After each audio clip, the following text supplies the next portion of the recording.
আসসালামু আলাইকুম। সবাই কেমন আছেন? কাছে কিংবা দূরে, দেশে কিংবা বিদেশে, যে যেখান থেকে ভিডিওটা দেখছেন একটা লাইক দিয়ে দেখবেন। বড় বড় মতো আর একটা ভিডিও ব্লগ নিয়ে আপনাদের সামনে উপস্থিত হলাম। সকালে নাস্তা বানালাম। আজকাল রুটিটা দেখেন গোল হয় নাই, তাও গরম হইতে দেরি হইতেছে। একটা রুটি সেঁকে দেখালাম। রুটি সেঁকার পরে ডাল বসিয়ে দিলাম আগে।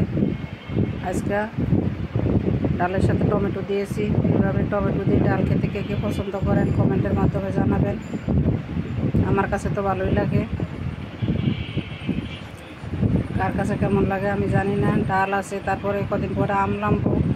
কাঁচা আম ডালের সাথে দিলেও খেতে ভালো লাগে। ডাল হয়ে গেছে আমার। তারপরে ডিম রান্না করব।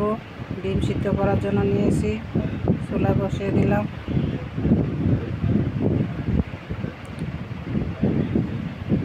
ডিম উঠিয়ে রেখে তারপর আর ভাত বসিয়ে দিছি। ডিম খোসা ছাড়িয়ে নিব।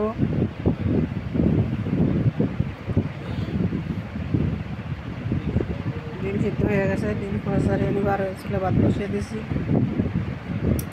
পেঁয়াজ দিয়ে ডিম বোনা করব। এটা দুপুরের খাবার। রাত্রে রুটি বানিয়ে দিব, রুটি খাবে। ডিমগুলি খোসা ছাড়িয়ে নিয়েছি। এদিকে ভাত হয়ে গেছে।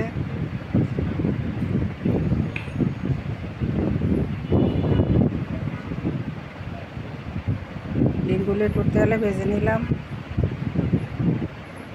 এই তো জীবন মানুষের। ইউটিউবার বাপ্পি,